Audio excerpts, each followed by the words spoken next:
And welcome back to BFG, the Barely Functional Gamers Podcast, episode 45. Today is February. Oh, I'm Chris. That's David. Right. And it's the 24th of February at the time of this recording. You can catch us live every Sunday at 1 p.m. Pacific Standard Time at twitch.tv/barelyfunctionalgamers or on any of your podcasting apps. You can also follow us on Twitter at BFGS Podcast. On Instagram at Barely Functional Gamers, and under any of the Barely Functional Gamers name on YouTube or SoundCloud. Also remember, this is not a work-safe nor a child-friendly show, so yeah. I'm not going to have to tell you again. We curse. Yes, we do. Anyway. Yes, we do. Oh, man. So, it's been a hell of a week this week. Let's just put it that way. busy. Busy. Between this and supporting friends, it's been intense. But fun. Played games though, right? Yes, we did. We played games. And I played Metro Exodus. Woo! Metro Exodus. Yeah, I've said it before while playing as Eddie, but Jesus Christ, this game really took what I was hoping and pushed me into the post-apocalyptic world that I wanted to play in. Oh, that looks so good. Yes, it does. Oh, man. A lot of sequenced fight scenes, which was kind of cool, but I think the whole gameplay itself was a lot of fun. Yeah. I'm still going through it, still playing it. Might even play tonight, possibly. No guarantees. But I'm enjoying it. I'm having fun playing the character, playing the game, and having Eddie do his thing. Because it's what's the gameplay like, or what can you compare it to? Best comparison. Yeah, I can't really think of anything. Obviously, the first thing that comes to mind is Fallout. Because that's usually where I go. Because you don't have any like powers or like magic or nothing like that, right? No, you don't have any of that kind of stuff. With Fallout, I feel it's a lot more clunky at times. With this game, you have a direction you're going, so it feels smoother. I think that's where I have to say the difference is, specifically for this game, because they have a path of where you're going. You have a storyline you're going on. It's a linear progression, yes. Right? It's not an open world game. Yeah, exactly. And so with Fallout, it definitely feels like when you're aiming at stuff, it's a little more sporadic, a little freakish at times. Whereas this has got its attacks down smoothly. The fights are more scripted. Yes. Right? Okay. Yeah. Even though you can bypass fights, you can do certain things to get past situations without having to kill everything in sight. But sometimes that's fun. And how much customization did you have in the game? Not a whole lot. No. The weapons, once you start collecting weapon pieces and whatnot, you can start customizing your weapon to fit your gameplay. Yeah. But yeah, the one thing I really like is the new gun that I recently got, which is like this pump action thing where you have to build up the pressure in the gun to fire. That's pretty cool. I like it. I don't like the fact that you have to hold down the trigger to pump it, because whenever you're tapping the trigger, if you fully pumped it up and you press the trigger, sometimes your hand will come off and you'll fire the gun. And I've done that a couple times, and it's like, shit, I didn't want to do that yet. So yeah, it kind of causes that bit of issue. But I mean, you have to pay attention to what you're doing. So that's something I like about it. Yeah, it's a pretty game. Yeah, game. It is very nice. I gotta say, like, you get real up close to some of those monsters. I mean, literally, like, you're looking inside of their mouths and shit. Oh, and yeah. They look great. They're scary as fuck. Yeah. No, definitely. There's been a lot of fun times in this game. A lot of frustration, too. I will say this. I have died a lot. But yeah, it's been fun. It's been interesting. I think the last part of my last stream, I was on top of a roof trying to get to a place. But yeah. Did you play the last Metro game? I did not. I didn't even know about Metro until this one. Okay. And it was like, oh, hey, this looks like it could be a lot of fun. Interesting take on it. You're in, Russia in nuclear winter storm. And you're trying to find out if there's other people who survived. And yeah, you come across a lot of situations that is like, holy shit. Cool. Yeah. Cool. Looking forward to seeing you play that a little more.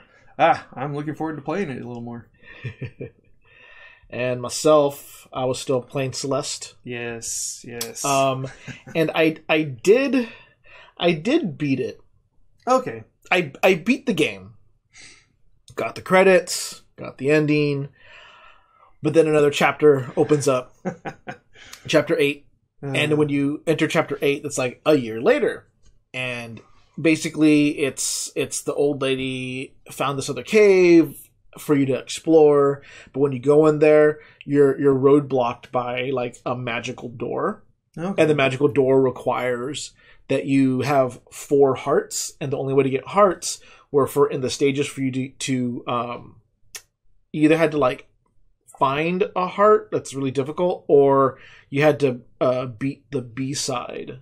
And B-sides were essentially a like a cassette tape, a B-side. Mm-hmm. You would find those somewhere in the game, which those are also a rare thing to find. They're really hard to get to.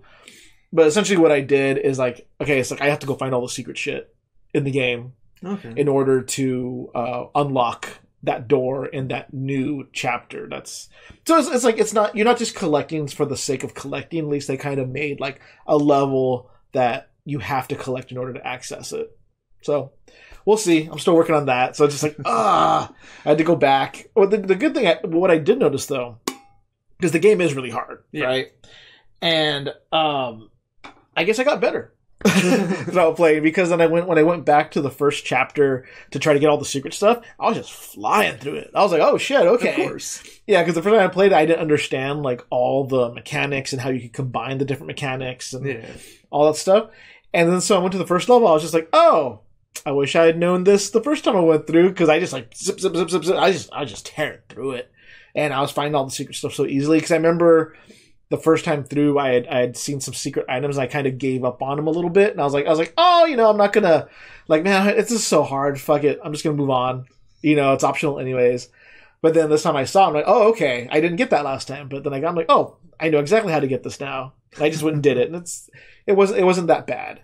The B-sides, though, those are, I would say that's equivalent to some of like, almost like a Mario Maker kind of level. where because there's no story progression in this. It's literally like them just making a obstacle course that wants to fuck you over. Interesting. So it's just like, hey, so all that shit you remember from that stage, we're just gonna condense it all into like all these fucking like really hard fucking obstacle courses for you. Jeez. And that's all B-side is. But when you beat the B-side, you get a heart. And nice. So coming back through, I got 2 hearts. So chapters 1 and 2, I got all the secret stuff in those. And so yeah.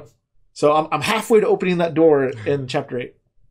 But anyway, that's what I did. And it was still fun going through the second time, because now I was better at it. Yeah. Yeah, a lot more progression to go through.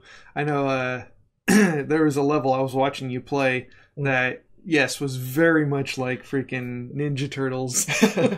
Oh, like the dam stage, yeah. Right? Yeah, I was like, don't touch the side. Well, all those damn fucking spikes everywhere. That was intense. Yeah.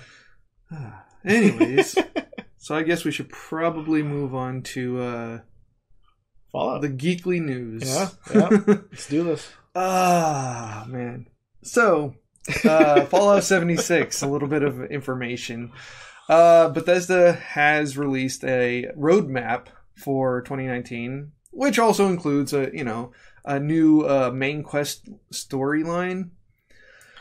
And yeah, I mean, so I like setting aside everything that's happened thus far, looking purely just at the DLC. It's pretty cool. It's pretty cool. Like I said, forget about all the other crap that happened. Let's look at just the DLC. It's pretty cool. They broke it up into the different seasons, right? So like you get in spring, you get Wild Appalachia. Nice. And then you get summer, you get the Nuclear Winter, and then fall, you get the Wastelanders. Right? So that's all pretty cool. There's also, well, here's the thing, right? So I know we were talking about this earlier. Yeah. So as you can see on this badge, new quests. the thing that gets me about it, look at the scout leader in that picture. It's a robot. It's a robot. Yep. So motherfuckers still haven't learned. Yeah, so we'll see if they do any NPCs. We'll see. The only thing that seems pretty cool is that when in the new main story mode that they're doing, there's what they said anyways, is that there's actual like choices and consequences. You know, unlike the main game currently, where it's kind of pointless almost. Yeah. No. Yeah, I get it. I've played the game. I enjoyed it at first, but so many different bugs and issues was just making it unenjoyable that I put it to the wayside in hopes that they would fix things and make things better. Yeah. I haven't been back, but everything I've seen and heard has been negative. Yeah, because it's been a clusterfuck. Yeah. Lately. I mean, just like with any online game, people are going to try their best to break it and cheat and do all this stuff. And it happens, and then, I don't know, any measure they took seems kind of rushed. Yeah. Where, and they like would re-break things. Well, not only that, but like the one person who had over 900 hours in the game got banned for, having too much ammo. Right. Again, rushing to fix things instead of doing it the right way. Yeah. They left it like completely automated. And, that dude played 900 hours? Yep. So it made sense for him to have a ton of ammo. Yeah. But he still got the fucking ban hammer. Whoops. But I think that's been fixed. No, yeah. Right? It's been fixed. I think he's been reinstated and all that other stuff. It just... It shouldn't have happened. It shouldn't have happened. Point. It shouldn't have happened. They rushed out the door way too soon. Yeah. The problem I have with the DLC now bringing back into all the shit that's happened. It's like how are you like starting to advertise all this DLC when you haven't even finished fixing the main game? Yes.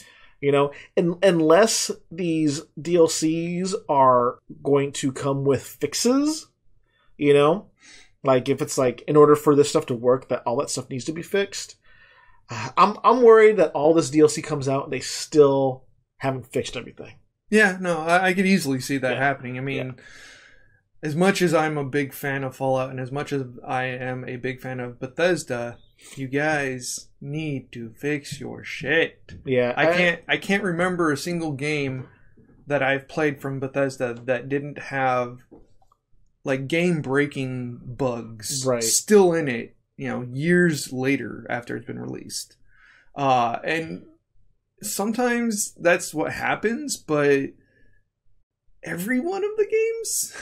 Yeah, and it's a whole different thing when you're playing a single-player game. Yeah. Right? Because a lot of times these glitches, you don't care. Sometimes they're kind of fun even. Oh, yeah, no, But once you get in an online environment, especially an online environment with PvP, it becomes unfair and people feel cheated. Mm-hmm.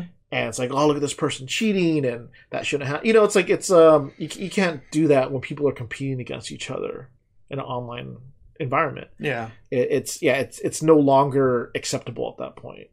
We shouldn't have accepted it even in the single player games. But again, it wasn't really... It's easier to deal with. It wasn't harming anything. Yeah. But when you do like an online game, it hurts a lot. Oh yeah. It hurts a lot.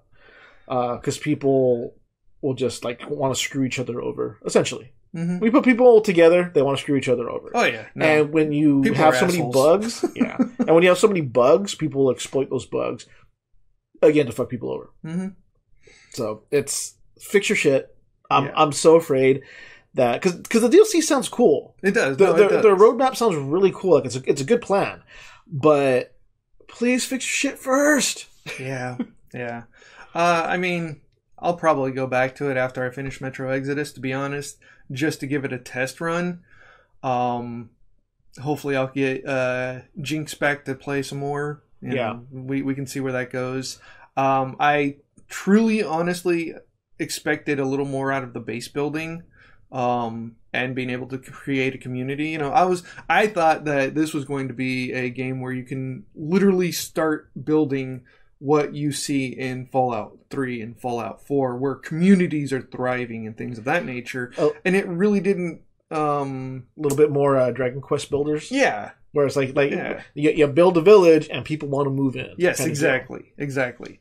And it would be great, especially because if you can start communities of like other players and give people the ability to add on to your city, you know, like say, oh, well, these are my construction people. I'm going to make sure they have the access to build onto the city. Yeah. You know, kind of like factions in EVE Online.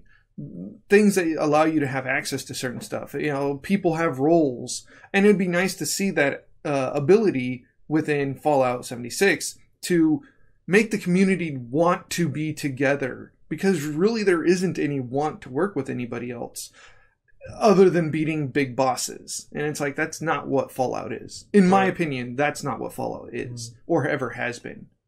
So, just some ideas, things, you know, opinions. You know, nobody really cares what a smooth skin says anyhow. Right. Anyways. So yeah, moving on from more of Bethesda BS. Steam. We should move on to the Steam stuffs.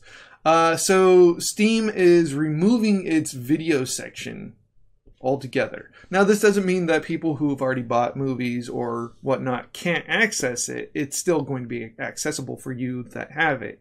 But in general, it's being removed and they're going to refocus on video games. Yeah. Which is good because that's what they should have been doing in the first place because that really fell to the wayside. But now their hand's been forced. Mm-hmm. You know, no, yeah, definitely. Discord and Epic Game Store. It's like, all right, guys, you got to get back to it, and you got to do good with games again, or else you're going to lose to all the competition. Not to mention, I don't even know why they were trying to be too much. I don't know why they were trying to do videos. It's like you have Netflix and Hulu and all this other stuff out there. It's like there's just no way you're going to compete, guys. No, it was a.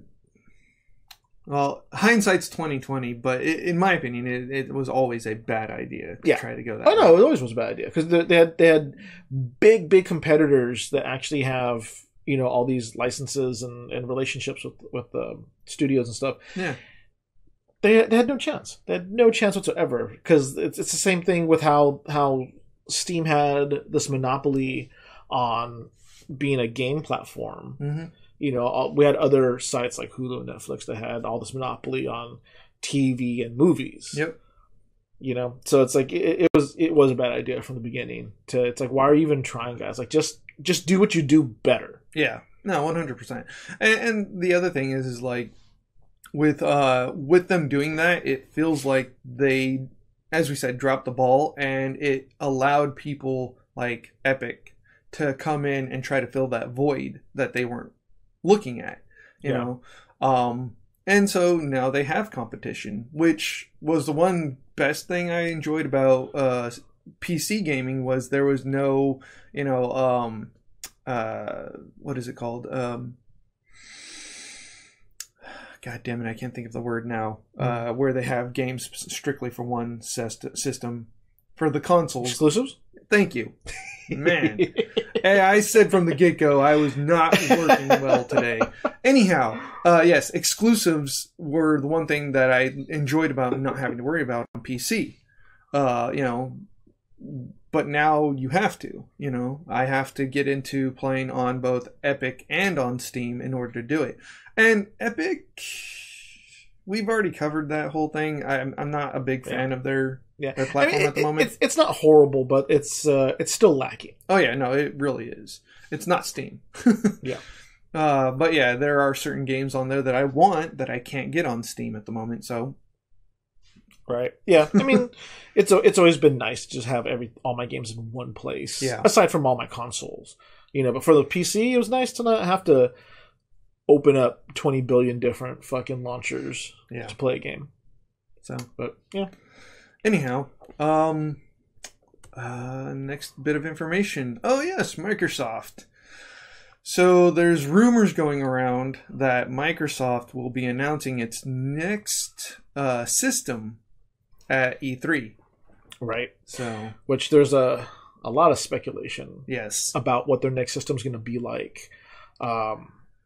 Mainly because, I guess we're going to have to kind of put them together. Yeah. The two things.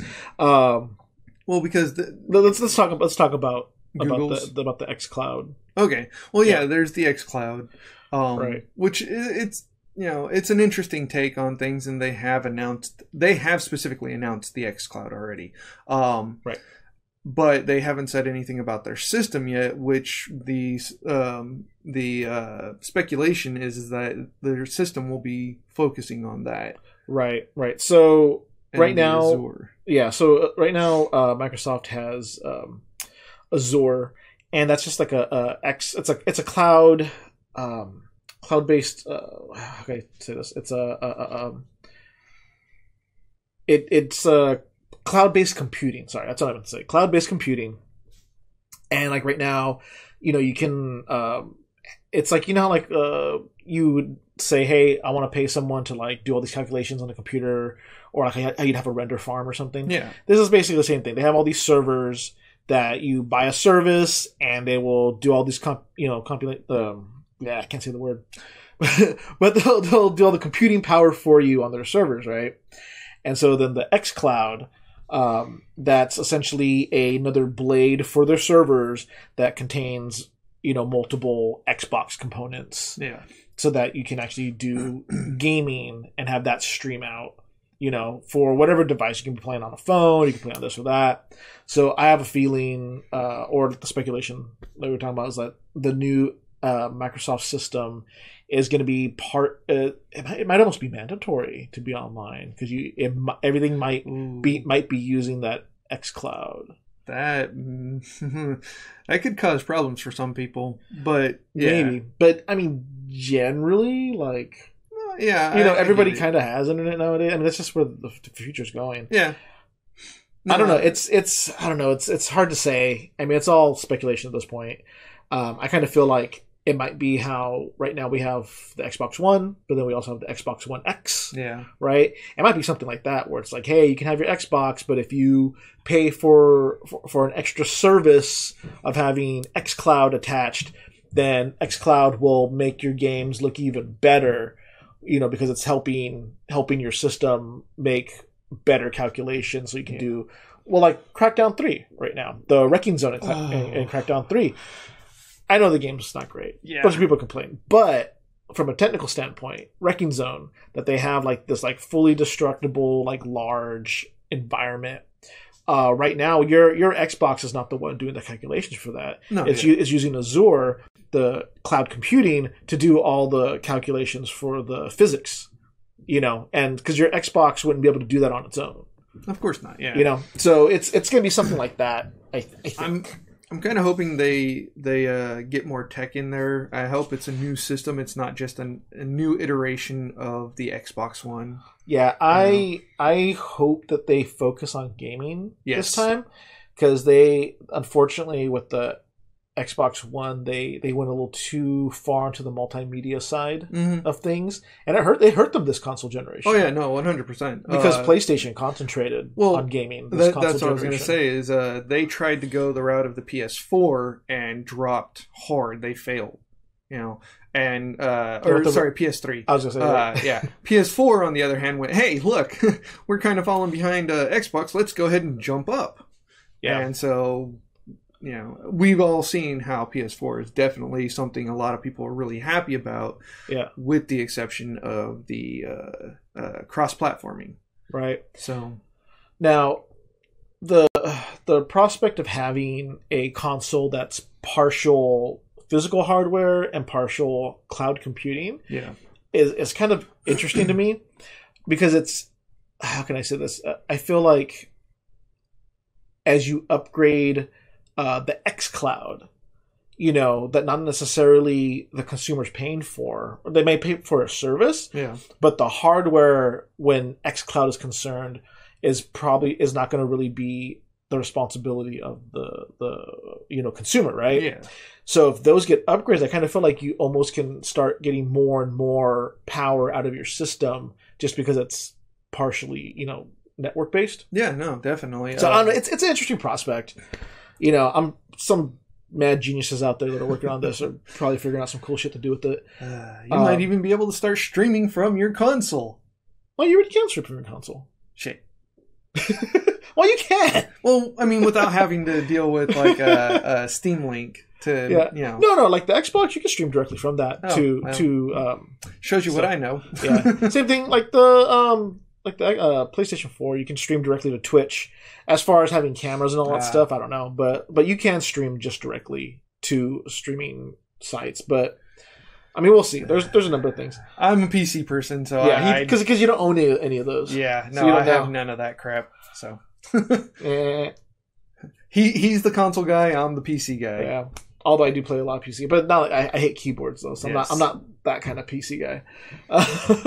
Keyboard and mouse. Yeah. So elite for life. Yeah. So we'll see what happens with the new Xbox. Yeah. Should be interesting. I'm kind of excited to see what they do, and like I said, I hope they concentrate on gaming this time because it bit them in the ass this console generation. Oh yeah.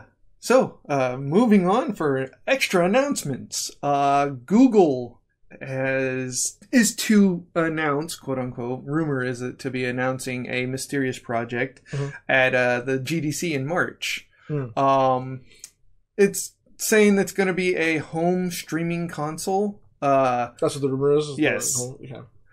So, I mean, it makes sense due to the fact of xCloud being announced already that they'll be doing the same thing. Google needs to keep up if they're going to even, try to step into this zone. Yeah, I mean, this is just where the future's going. Yeah. Right now. Yeah, because we were reported maybe a couple months ago. Yeah, or something? A couple months ago. Something whatever that Google was doing beta tests with their Google Stream, or what was it called? Google Project Stream. Yes, Google Project Stream, and that you could play Assassin's Creed Odyssey, and that it didn't matter what the actual capabilities of your computer were.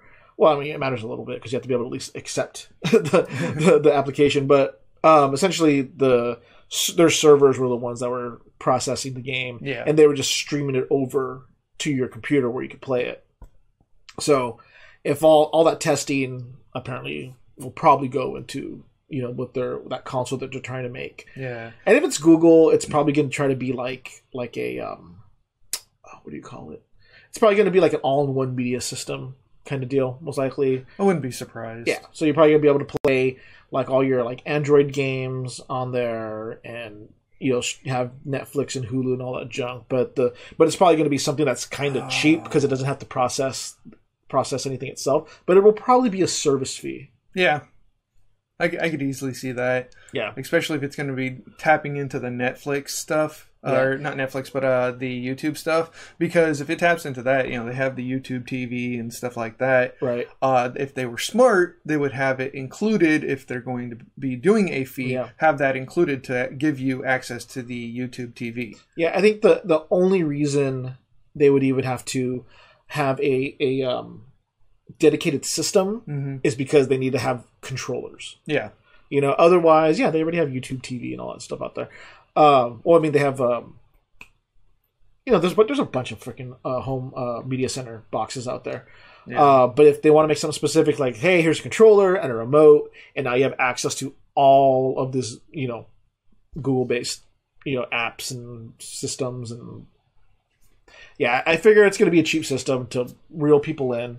But it's going to be most likely a service fee month to month to have the service of being able to stream games. Yeah. My assumption. Because in the long run, they would make more money that way. Oh, yeah, no, definitely. Especially if people who already have YouTube TV and all that kind of stuff could transfer that over easily, then, why not? I mean, they can take away from giving YouTube access to Microsoft and do it themselves.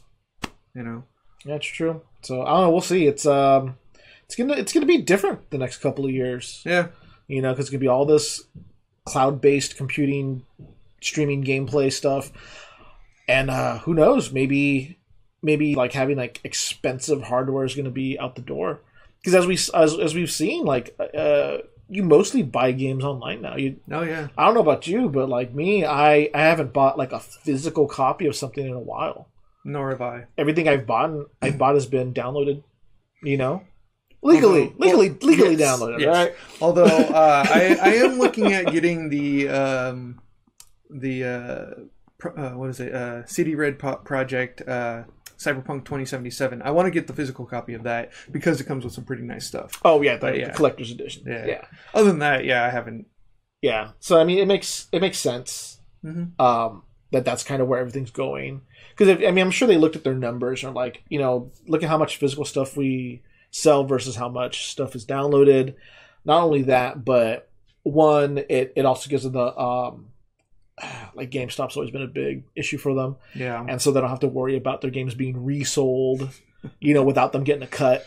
So we'll see if these continue with just being strictly downloaded or like a streaming service. You're gonna see GameStop probably fucking kick the bucket. Oh yeah, I can easily see that happening. Yeah, because if it's a service and you're not even buying games anymore, but you're just paying for a service and you get to play whatever games it is and have them streamed into your system, GameStop has nothing.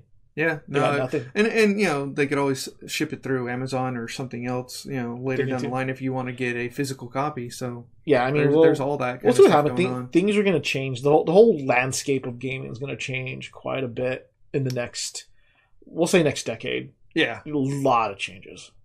So stuff I never even thought about, like when I was younger. Never thought any of this shit would happen the way it's happening. But, anyways, yeah. I think that's our show for today. Yeah. I think we had one little tidbit about the Pokemon Go. Oh, Jesus Christ! Yeah, real quick. We'll finish on a laughter point. Yeah, real quick.